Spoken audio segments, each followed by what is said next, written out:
Okay, here we are back for another edition of Spirit of the Game. This is Ed Mate, And Lewis Harry. and it is April, and we are so excited because we have a new setup here. I feel like I'm in a radio studio.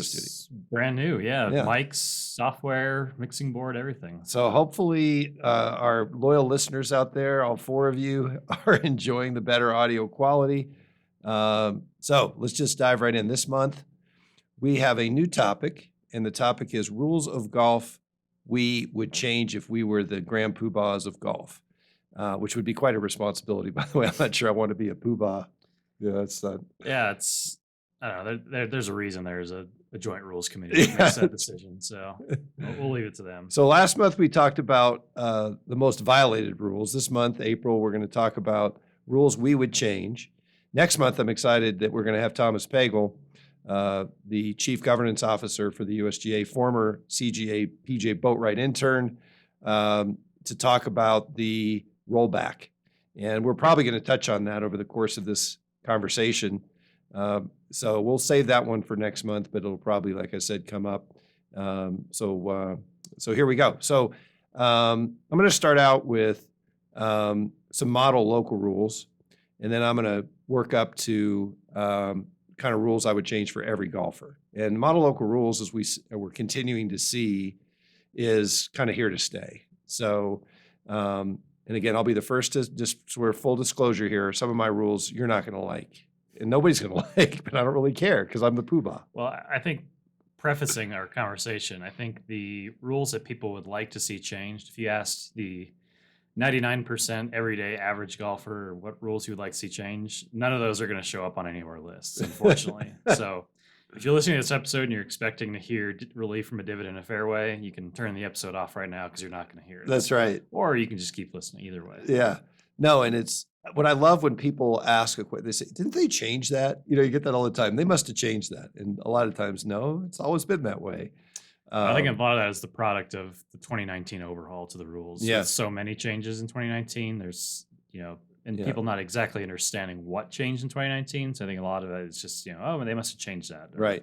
So I'm just going to say my changes are big. They're not little. I have a couple nitpicks that are much more realistic, things that probably, are more likely to change. But these ones are big ones. So, all right, I'm going to dive right in. The first thing I would change, and these are model local rules, is I would implement a 10 club limit for skilled competitions. Just like we saw, the game is infinitely better when you have fewer implements in your bag.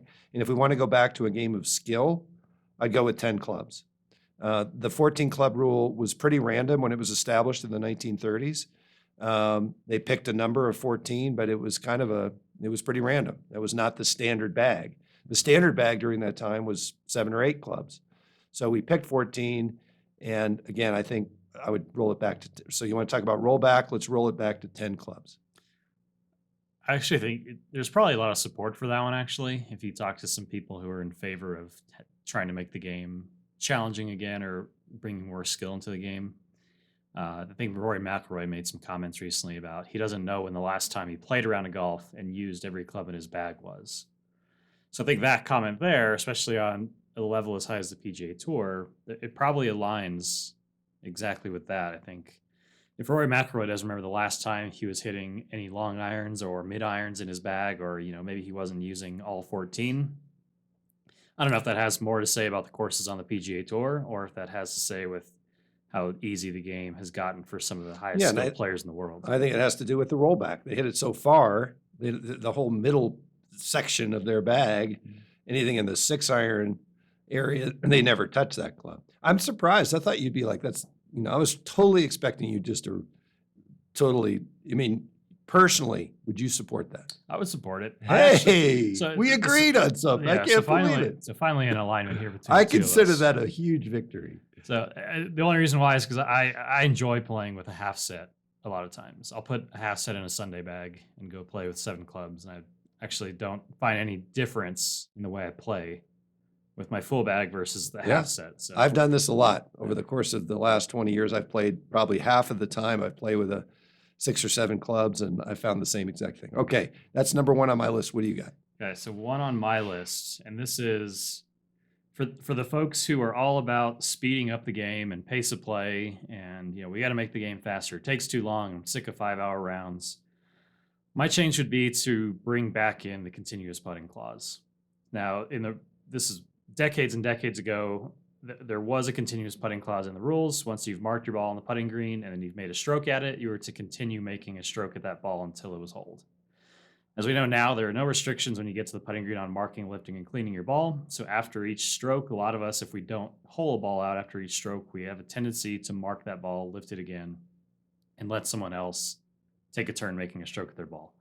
And especially on tour, when we see players marking their balls, it translates down to the club level and the junior level. We see juniors marking, 4-foot putts, 3-foot putts, instead of just finishing out the hole. It really bugs me as a golf administrator watching a group that's already getting close to behind time, continuing to take time on the green by marking, lifting, cleaning after every single stroke. So I would have no issue putting back in a continuous putting clause into the rules that once you have marked your ball once on the green and have replaced it and have made a stroke at it, you are to continue playing that ball until it is holed. Well, now you're speaking my language, and that's a perfect segue to my pace of play, my primary pace of play rules change. Model local rule, a shot clock. You literally have a shot clock on the putting green. I don't think you need to do a shot clock, tee to green, get to the green, shot clock. Now, implementing, and this is where the poobahs. We don't have to worry about the devil in the details. We can let the minions figure out how they're going to do this. I totally agree with what you're saying. They did, as you said, they did try this years ago, and I'm sure it was a pace of play. But here's the problem, or not the problem, but if you did continuous putting, would you also say you can't mark once you start putting? You can only mark and lift it once, or that you're still going to have the mark, lift, and mess around with aligning the ball with the perfect, all those marks on the ball, the lines. And again, I didn't have this on my list, but I would change that if I was the poobah again, because that drives me crazy.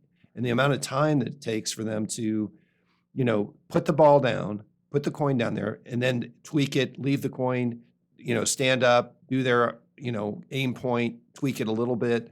It's crazy. So the putting green, I totally agree. We're on the same page once again. We got to do something. So I've seen either a shot clock, which would be a lot harder to administer, and your continuous putting. But you're going to still have a lot of slow play. They're still going to even with a shot clock. And this is how it is today. The most time it takes to play a hole is always going to be on the putting green. Yep. Yeah. And regardless whether that's a par 3, a par 4, a par 5, it's always going to take the most time to complete a hole on the putting green. Mm-hmm. And that's just because of the way it is. You have this constricted area where all the players in the group are playing from, or you and your opponent and match player are playing from. So it's a constricted area of the golf course, right? It's depending on bunkers and penalty areas, it's one of the smaller areas of the golf course to play from. And especially in match play, when the order of play is so important, there's this, back and forth. Is it you? Is it me? And it's just, there's so much time taken up. So I think a shot clock would help speed some of that up, especially with, don't even get me started on aim point. Mm-hmm. Unfortunately, one of my favorite players on tour right now, Max Homa, is a big aim point guy, and that drives me absolutely nuts. Mm-hmm. But with the shot clock, and that actually goes into something I was watching last night, which was opening day of Major League Baseball. Mm-hmm. I was watching the White Sox play last night and get the win over. I forgot to watch. Yeah, over the Houston Astros. Pitch clock. Yeah.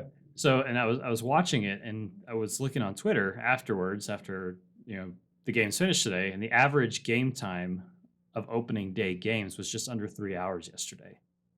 Which, if you're a baseball fan or you watch baseball, you've played baseball, that's a huge success for Major League Baseball. I'm so glad you brought this up, because if there's ever been a game that is more traditional, it's baseball. They still use wooden bats, for goodness sake. You want to talk about bifurcation with wood bats versus well, metal that's bats. coming. So, That's next on my list. There we go.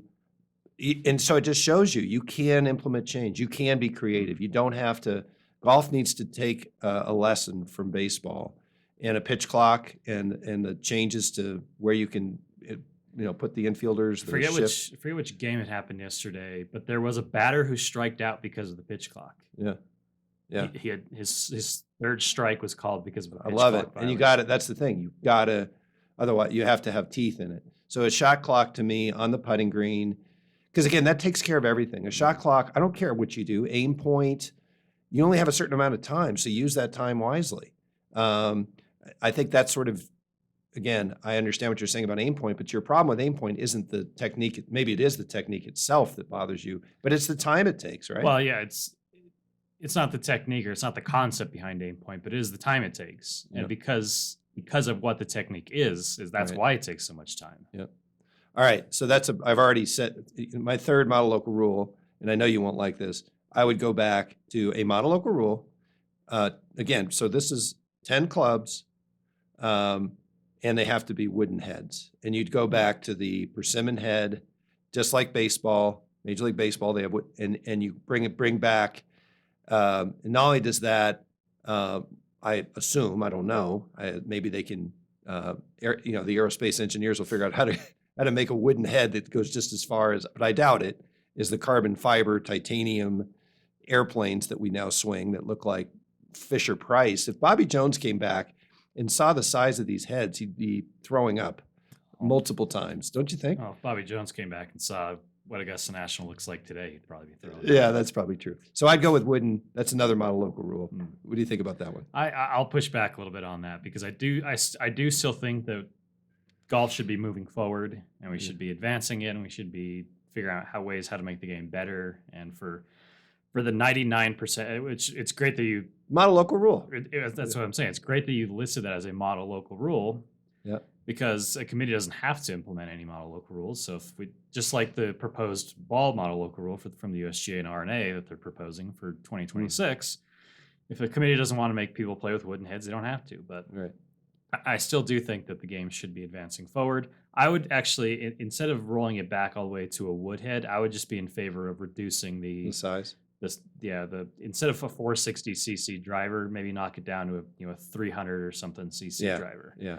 So I would probably go with that route instead of. Well, so if you were the RNA and I'm the USGA, we reduce the Joint Rules Committee to the Ed and Lewis Committee. I would be open to that. Mhm. I'd be willing to compromise and say, let's just make it smaller, but stick with the modern Yeah, and see, even material. 4, 5, 6 years ago, when a lot of the ball stuff was starting to come about, and there were this research process or the Distance Insight project that the USGA has done that they've. And if you want to go read the Distance Insight report, be my guest. It's a long report, but I think everyone should take at least a gander at it before they start throwing out their opinion on the ball rollback. Right. But Yeah. even before that, I had always thought that the USGA would roll the driver head size back before they touch the golf ball. I just thought that was an easier solution. Back 10, 15 years ago, they were already making a 360cc driver head. So it's already existed previously. So Right.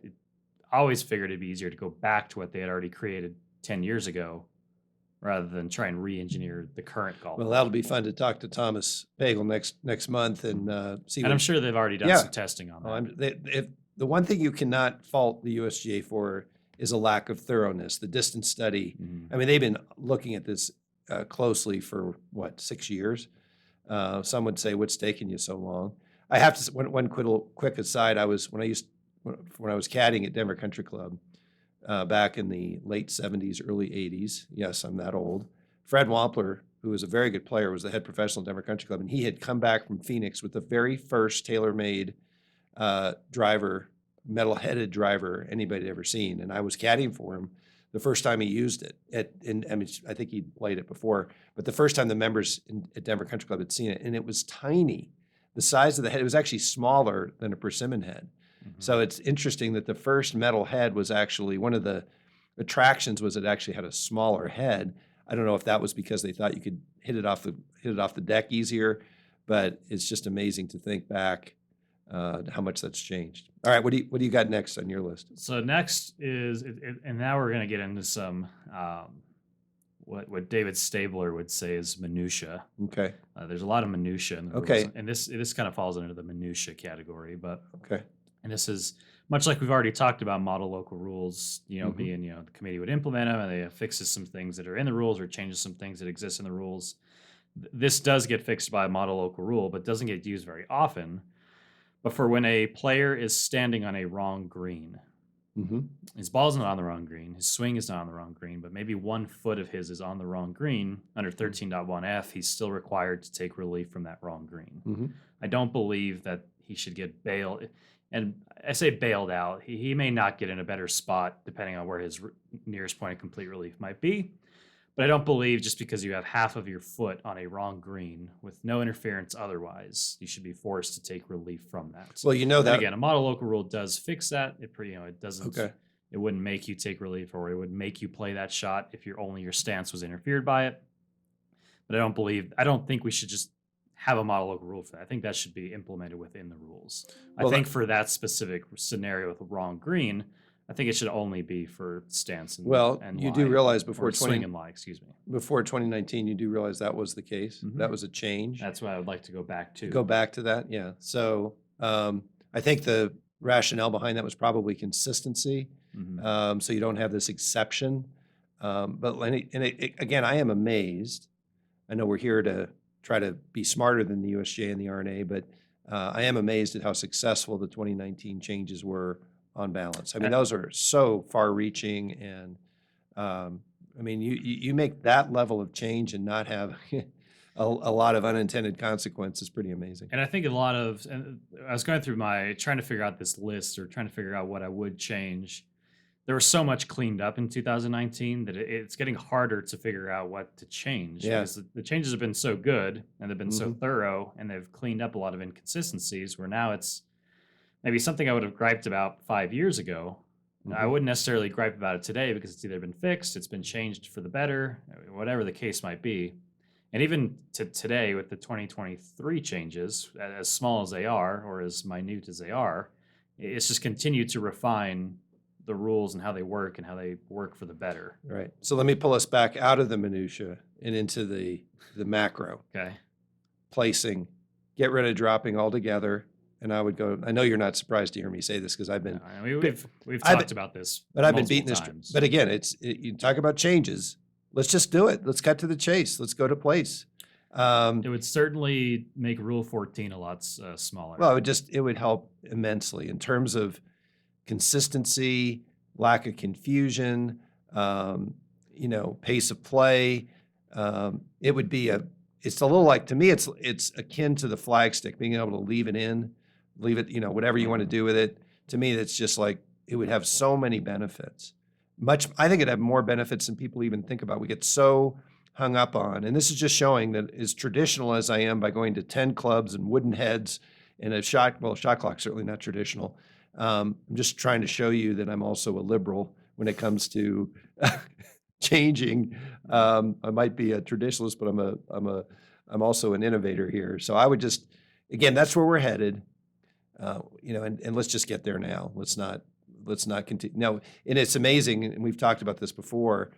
When the 2019 rules changes were contemplated, they started out at ground level. The first idea was not going all the way to place, but the next best thing is if dropping and placing had a baby, it was called a release. You put the ball on the ground and you let go of it. So if it just turned a little bit, and we've seen that a bunch on the PGA Tour where players are placing and then rules officials called in and they have to keep trying to set it down lightly. And if it rolls, they have to keep finding a spot where it won't roll. The release was like, as long as it stayed within the area, it was in play. So let's just place it and Now be done with it. that turns to another thing here. Now, with going to placing, would you still keep the concept of a relief area within the rules? Yeah, I think you'd have to, because you're still going to see balls roll even in closely mown areas. You're still going to see a situation where, because otherwise, we'd be right back, balls rolling back into penalty areas. You'd have to have a relief area defined.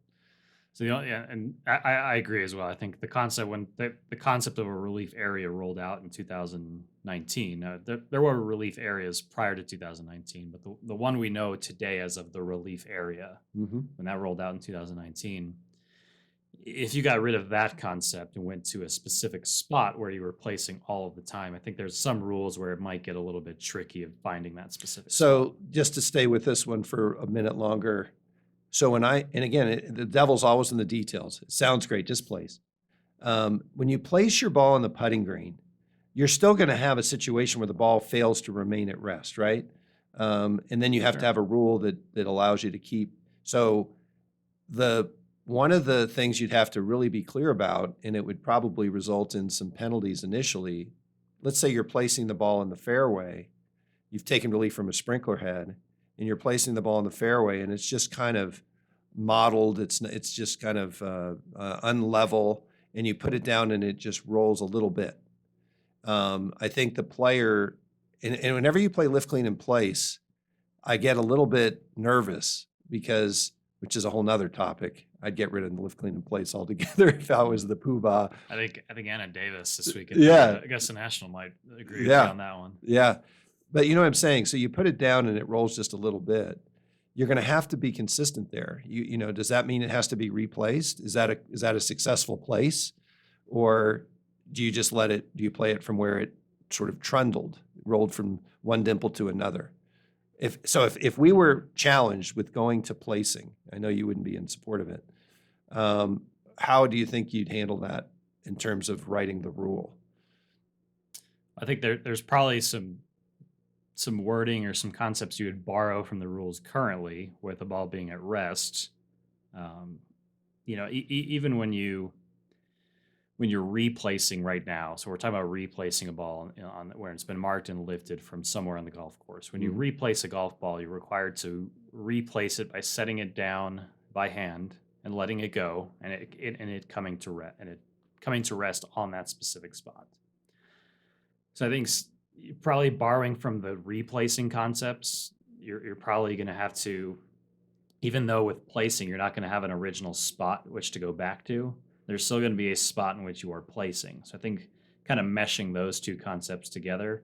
And I think you're also going to have to bring in some concepts from the definition of moved. Mm-hmm. Moving from a specific spot. If the ball doesn't move from a specific spot, but it's just maybe just oscillates or it just wiggles or something. I think that concept would also probably be brought into place, or placing as well.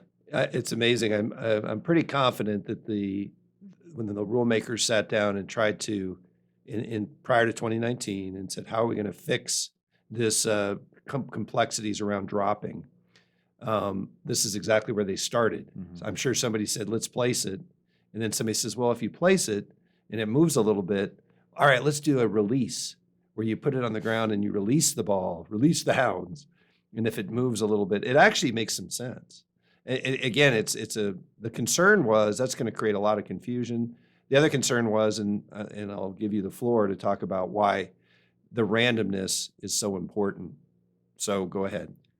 I mean, you wouldn't support this. No, I still think dropping is an important part of taking relief. So when you're taking relief, and there are procedures where you eventually do get to placing with relief. We see it on tour all the time. Guys dropping at the edge of the relief area so they can roll it out of the relief area, drop it again, roll it out again, and they get to the placing part of that procedure. And I think I have to think back to when I first started. I think even my predecessor was also in favor of dropping the ball, of keeping the drop. Robert. Talking about Robert? I think Robert was also in favor of keeping the drop. Your twin? So when we talk about the randomness of the drop, the randomness of the lie, the randomness comes into play after every stroke. Once the club or the ball leaves the club head from making a stroke, you don't get to control where it goes. Right. It's totally random on where the ball goes. So I think having that same randomness apply to a relief procedure on when the ball's getting to a different spot on the golf course. Because when you make a stroke, the ball's going from one spot to another on the golf course via the stroke. When you're using a dropping procedure to take relief, it's going from one spot on the golf course to another. So I think preserving the randomness and the consistency between those two occurrences, between making a stroke and moving the ball somewhere else on the golf course via a drop, I think keeping the randomness is is a good Yeah, thing to and I keep. understand that logic. I would say there's a difference when you're hitting the ball, playing a stroke, and using your hand to get the Sure. ball back in play. Your ball's in your hand, it doesn't occupy. So just to clean all that up, ball's in your hand. How do you get the ball out of your hand back onto the golf course? You place it, period, full stop. So preserving the randomness for that, frankly, fairly unusual eventuality where how often does it, now again, take out lift clean place, where, which is unfortunately run amok now. Mhm. And again, that really disturbs me that in terms of trending, we're trending toward lift clean in place everywhere. I mean, that's honestly where we're trending. This idea of a mud ball is so, the liberalness. And so that aside, if you're playing a pure round of golf, no lift clean in place, it's fairly unusual that you end up, in need of picking the ball up. And anything we can do to limit that, to me, is a good thing too. Yeah, I can see both sides of the arguments. Yep. If the one side of the argument happens to be stronger than the other, I could probably get on board with, Yep. with either way. Yeah. All right. Go back into the minutia. Back into the minutia. I have one more that's a macro if you want me to go ahead and go Yeah, there. let's do the Because macro I one. have a couple minutia ones too. So Okay, let's save let's those let, to the end. All right. yeah. This is probably the first thing I would do. And you know what I'm going to say. Scoring. I would totally blow up scoring in golf. It just, to me, it's absolutely absurd in today's age where a player is disqualified for basically an administrative error or penalized for basically accounting. This is a game of skill, not a game of, math or so. Roberto DiVincenzo ends up losing the Masters because of somebody writing down a wrong score on the scorecard. That is absurd. So we need this idea that the score becomes official in a scoring area. No other sport does that. The buzzer sounds, the game is over. There's no dispute. You don't all huddle up and at the end of a game and decide who won. In real time. So the score should become official after every hole. And at the end of the round, if there's any dispute, anything, just like in the Kentucky Derby, the race is over. And then if they have to check and make sure that there was no fouls, if there was anything that looked funny, okay, you could do something like that. So if you have a question on a hole, you make a notation of it and you resolve it at the end of play. So out of 20 groups that finished, you may have 2 that need to have something adjudicated after the round. But instead, so there's this sort of, we kind of create a problem. We create a lazy habit during the round where players are not held accountable. And so they think, well, I can always fix this later. And they don't pay as much attention as they should. There's very rarely any question about what you scored when you hole out. But when you wait 3 hours and you think back on your round, yeah, you're more likely to have, forgotten what might have happened. And if you forget to, and people say, well, you have to write, how hard is it to write down a score? We can talk more in terms of the devil in the details. I would also move away from paper scorecards for other reasons. But that's kind of a detail. So I would change scoring. The score is official at the end of the hole with one exception. If you have any dispute, any question. So if you finish your round and you had no questions, you don't need to go to a scoring area. The score is official. And that's where the electronic part has to come in. So we know how you did. So tell me what's wrong with that. It's an interesting one, and while you were kind of going through that, I was trying to mentally shoot different holes through it. It's part of the traditional, being a traditionalist of the scorecard is the player's responsibility and going to a scoring area and signing off on it and all this stuff. But even even we at the CGA have made advances on that process by going to electronic scoring and doing some other things that ensure that the likelihood of the player getting either disqualified, penalized, or something happening with that scorecard is trying to be minimalized. But I guess with golf, and this is one of the holes I was shooting through it while you were talking there. Yeah, you have the committee in golf, and ultimately the committee has some responsibilities, and the committee makes some decisions on what players do and how the event is run. And I guess unlike baseball or basketball or football or some of those other sports where there's a set playing field and all the players and the game is happening within view of everyone at the same time. And I guess in baseball and in football and basketball, I guess the committee in those sports would be the referees or the officials on that playing field. And I guess they're always in view of all the players at all Mhm. times and Mhm. all the scoring that's going on at all times. Mhm. However, in golf, the committee is not always in view of all the scoring going on the course at once. Mhm. Now, you could argue on the PGA Tour, there's walking scorers, and in match play, there's an opponent, and all this other Mhm. stuff. But I think when you have those issues dealt with by the committee, but the committee is not overly watching every single player at one time, I think it does get a little bit tough, for a player not to come to a scoring area or for something to become official without the committee having some piece of that at the end of the round or having a part in that process at the end of the round. Okay. So that's my first Yeah. All right. hole I'm shooting through it. Okay. So let's stay with that one for a minute. So let's take two examples. Let's take a PGA Tour example, and then let's take a state amateur. Because again, scoring in casual golf, it's not a big deal. It becomes an issue when you're competing. That's when keeping a proper accounting and playing by the rules really matters. So this is a competitive. This isn't going to affect you and me if we just go out and Which swat makes the ball.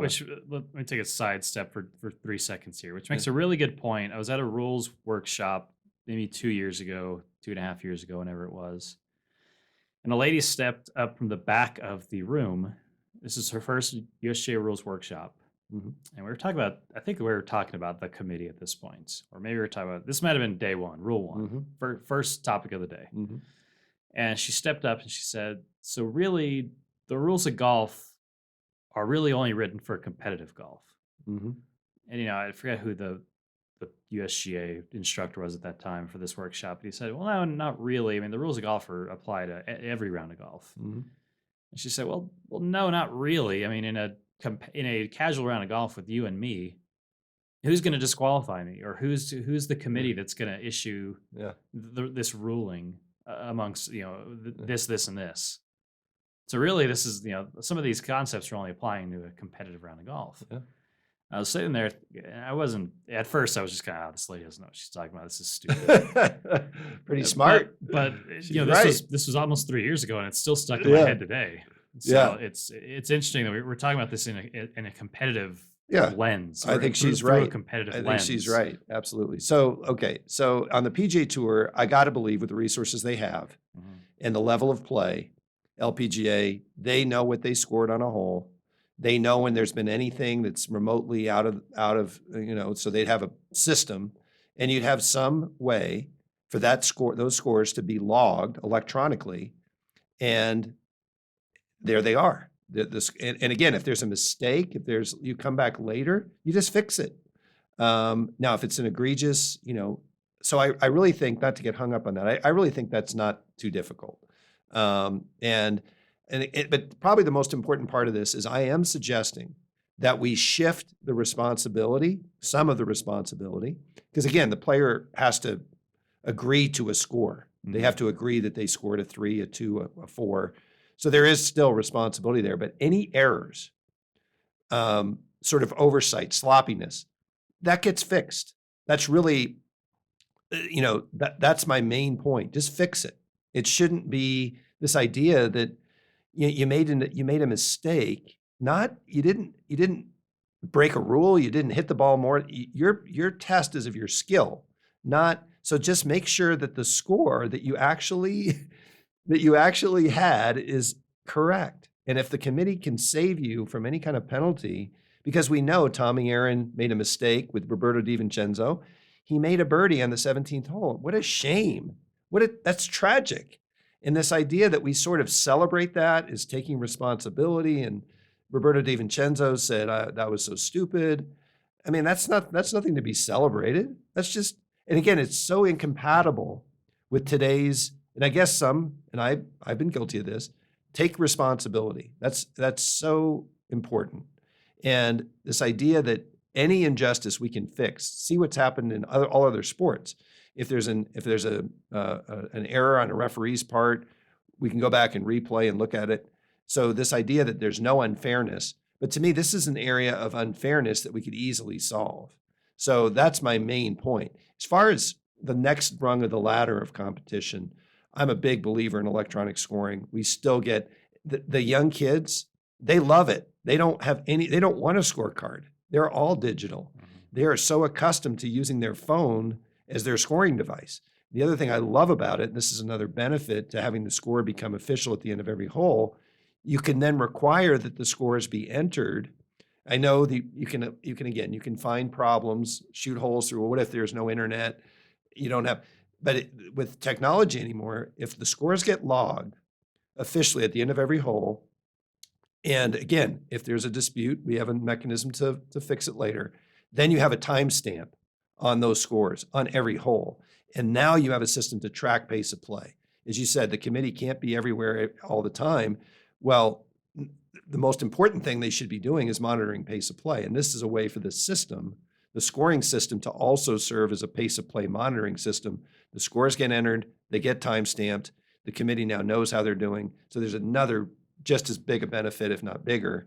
Scoring is simplified, cleaner, real time, and it is a pace of play timestamp. I do like electronic scoring. I think it's a good advent that's come along in the last however many years.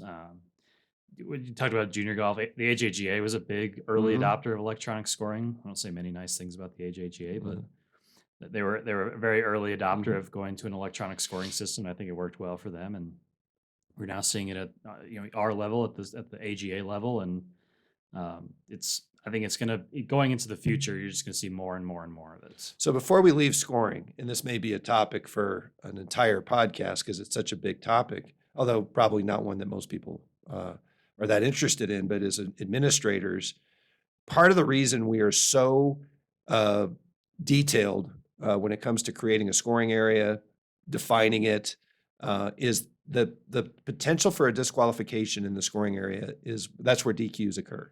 That's where major problems occur. So if you don't run a good scoring area, you have major problems. And I think because of that, we could redeploy some of those resources onto the golf course and not have to be quite so fixated on scoring. So I'm going to take a couple of examples. Last year's Colorado Open, a player wasn't disqualified, but had to live with a score, I believe, if that's the case. But they did not. No, they were disqualified because they failed to put a score in the final hole. They knew what they scored. Again, it was a perfect storm because the player was relying on the committee and the on-course scoring stations to populate that scorecard. And then when they got to the scoring area, it was a mistake in the scoring area that failed to catch that. So a scorecard ended up getting through the system without a score on the 18th hole. That player ended up getting disqualified, would have been in the top 5 or something going into the weekend. That's ridiculous. That is not acceptable. And I was totally on the side of the player in terms of the sentiment, but we had no choice. We made the right ruling. So I'm not suggesting we should have made an exception to the rules. Well, even now, the committee can't make that exception. We got. I know. We got to apply the rules. I understand that, and I'm saying that we should be able to remedy that. We should be able to fix it. And if everybody in the group can say, "Yeah, indeed, he made a 4 on that hole," then just put a 4 on the hole and move on, and just don't. So that's one. And then the other thing, and they're kind of related: failure to sign a scorecard. Again, to me, every time you put down a number, that's a signature.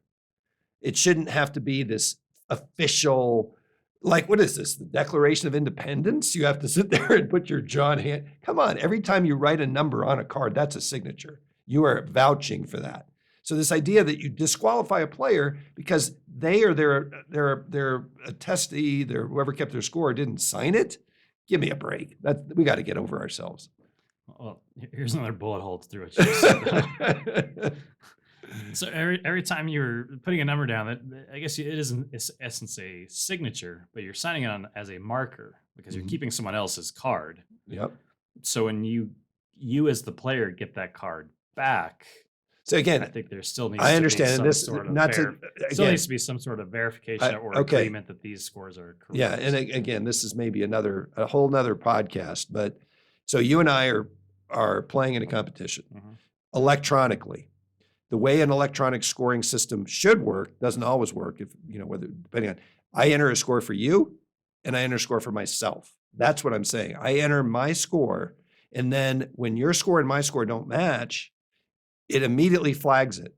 So Mhm. we know there's a discrepancy. So you have to be more careful. At the end of a hole, you have to be a little more careful. And I'm sorry, it shouldn't be that difficult to make sure you put down the right number at the end of the hole. And that is what I'm saying is you're vouching for that. Okay. Well, we beat that one to death. Let's get back into the minutia before we wrap here. All right. I have a couple nits. So my minutia.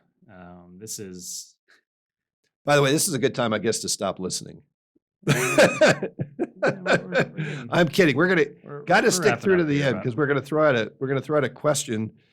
So if you were tempting to tune out, we're gonna throw out a question, and if you there's some prizes to be had. So stick with us. so my last thing is a reduction of penalty.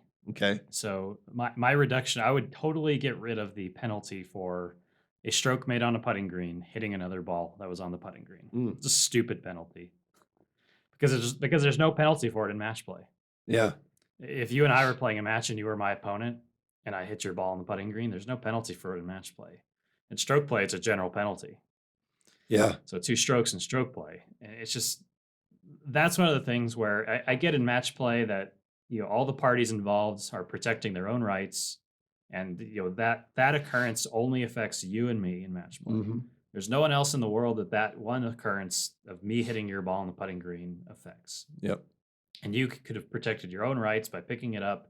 I could have protected my own rights by making you mark it, and it's this little bubble.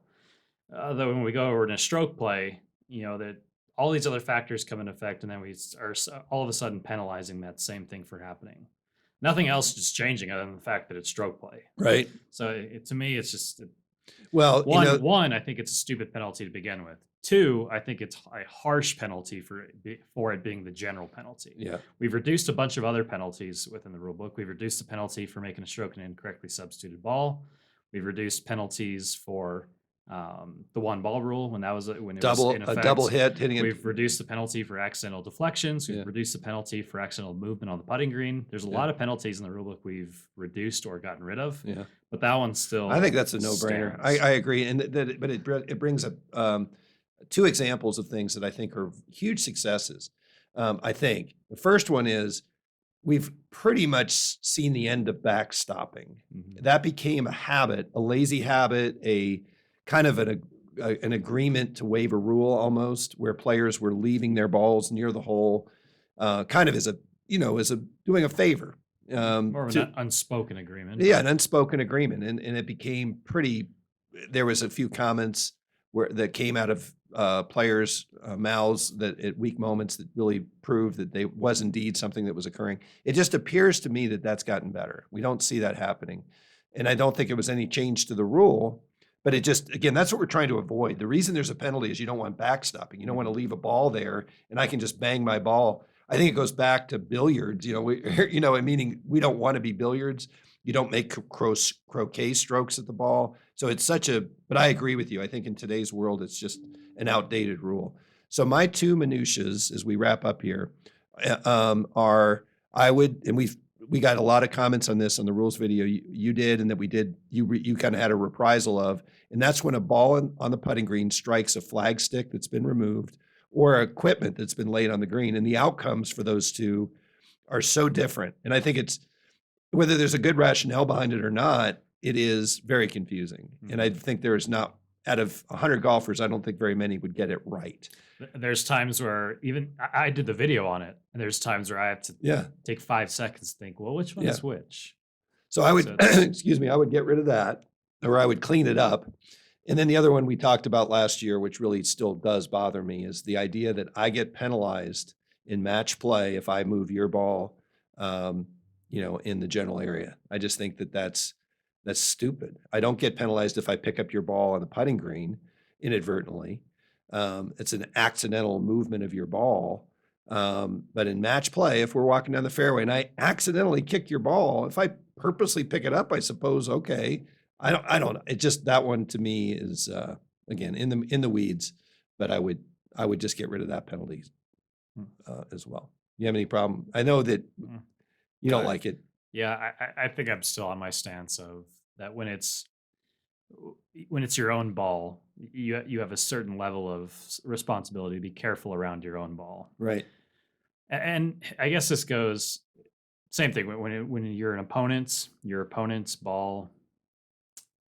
There's a certain level of responsibility around your opponent's ball and someone else's ball on the golf course. But I guess in stroke play, with you being an outside influence, you could walk whistling away and not paying attention, and you're kicking it, and there's no penalty. So Right. I guess maybe in my weird twisted stance, I guess maybe the outside influence should get penalized in stroke play. But then you would open up a box that you don't want to open up. Right. Okay. So as we wrap up here, I have a challenge for all of our listeners, all 4 of you. I think we have 5 now. I think my mom just tuned in. and- We've gotten a few more. Okay. Really, So here, this is going to be fun. So what you need to do now, you've listened to our ideas. We want to get your ideas. Tell us what rule of golf you would change.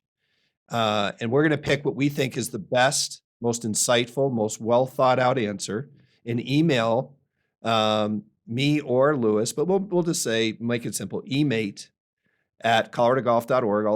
We'll take a look at these, emate@coloradogolf.org. So if you're listening, and we're going to have a good prize. I don't know what it is, but it's going to be a good prize. It's not going to be a lame, we'll figure that out. But I want it to be creative. I want it to be a solution. And I guarantee you there's some smart people out there listening that come up with ideas. And I can tell you, if you say I would make divots in the fairway ground under repair, don't waste your time. If you want to send us that, you can, but it's not going to. Matter of fact, we might penalize you for that. I don't know how. Maybe what we'll do if they do that is we'll lower their handicap by 4 strokes, every one of them. Can we do that? I was going to say if that's an automatic DQ from the contest. All right. So emate@coloradogolf.org. Email me your very best rules change, and we can't wait to read them. And hope you're enjoying Spirit of the Game. Until next month, we'll have Thomas Pagel to talk about the distance rollback. This is Ed Mate signing out. And Lewis Sari. Thanks for listening.